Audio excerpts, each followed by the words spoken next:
नमस्कार. माणूस एखादी गोष्ट होण्यासाठी किंवा एखादी गोष्ट करण्यासाठी ज्या प्रकारे नौटंकी करून ती गोष्ट साध्य करतो, अशा प्रकारामध्ये पशुपक्षीसुद्धा काही कमी नाहीत. असाच एक पोपट आहे. तो कशा प्रकारे नौटंकी करतो आहे ते तुम्ही पुढे पाहू शकता. पण त्याआधी मित्रांनो, तुम्ही आपल्या चॅनलवरती नवीन असाल तर आपला आरजी मराठी न्यूज चॅनल जरूर सबस्क्राईब करून घ्या. नौटंकी करण्यात जेवढा मनुष्य प्राणी पुढे आहे, तेवढेच पशुपक्षीसुद्धा नौटंकी करण्यात पुढे आहेत. ज्या प्रकारे लहान बाळ आईच्या हातून खाण्यासाठी नौटंकी करतं, अगदी तशीच नौटंकी या महिलेच्या हातून खाद्यपदार्थ खाण्यासाठी हा पोपट करतो आहे. मग पुढे व्हिडिओच्या शेवटी काय होतंय ते तुम्हीच पहा.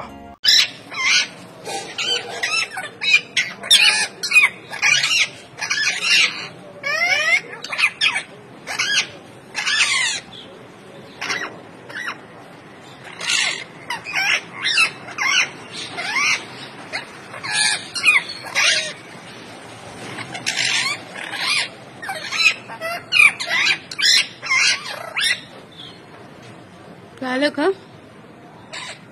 झालं झालं झालं झालं. ओके.